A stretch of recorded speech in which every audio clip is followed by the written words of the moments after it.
இப்போது புதிய அறிமுகம் ஆச்சி ஹோட்டல் சாம்பார் 50 கிராம் ரூபாய் 20 மட்டுமே.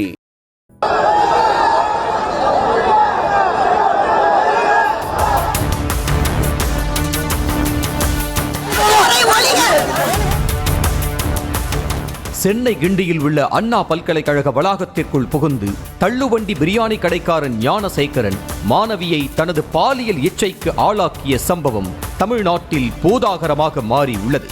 பல்கலைக்கழகத்திற்குள்ளேயே புகுந்து மாணவியை பாலியல் வன்கொடுமைக்கு ஆளாக்கப்பட்ட சம்பவம் எதிர்க்கட்சிகளிடையே கொந்தளிப்பை ஏற்படுத்தியதை அடுத்து போராட்டத்தையும் முன்னெடுத்தனர். பிரியாணி கடைக்காரன் திமுகவை சேர்ந்தவன் என எதிர்க்கட்சிகள் குற்றம் சாட்டும் நிலையில் மேலும் எரியும் நெருப்பில் எண்ணெய் ஊற்றியதைப் போல இவ்விவகாரம் உருவெடுத்துள்ளது.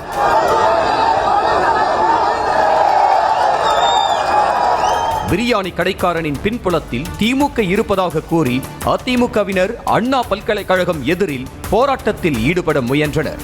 அப்போது போராட்டத்திற்கு அனுமதி மறுக்கப்பட்டதால் கடும் வாக்குவாதத்தில் ஈடுபட்ட நிலையில் தள்ளுமுள்ளும் ஏற்பட்டது.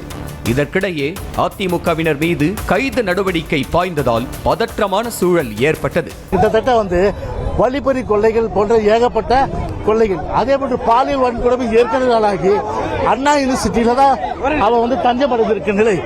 அண்ணா யூனிவர்சிட்டி சிசிடிவி கேமரா வெளியிடணும். மாணவி பாலியல் வன்கொடுமைக்கு ஆளாக்கப்பட்டதை கண்டித்தும் தமிழ்நாட்டில் பாலியல் குற்றங்கள் அதிகரித்திருப்பதாக கூறியும் சென்னை வள்ளுவர் கோட்டத்தில் தமிழிசை சவுந்தரராஜன் தலைமையில் பாஜகவினர் போராட்டத்தில் ஈடுபட முயன்றனர். அப்போது அவர்களை குண்டுகட்டாக போலீசார் கைது செய்து பேருந்தில் ஏற்றினர்.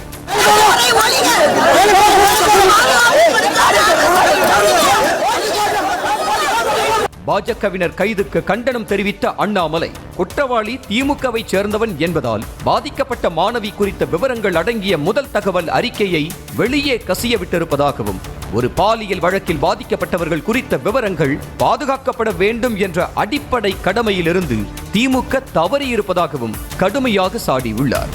மேலும் திமுகவை சேர்ந்த பாலியல் குற்றவாளியை பாதுகாக்க கீழ்த்தரமான மனசாட்சியற்ற செயல்பாடுகளில் ஈடுபட்டிருப்பதாக அரசை வன்மையாக கண்டிப்பதாக விளாசினார்.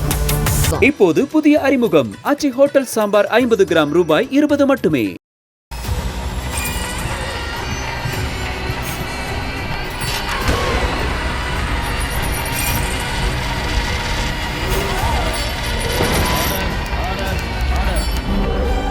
நிகழ்தகவு குற்றங்களின் மறுபரிமாணம் நாள்தோறும் இரவு 10 மணிக்கு இணைந்திருங்கள் நமது நியூஸ் தமிழ் தொலைக்காட்சியோடு.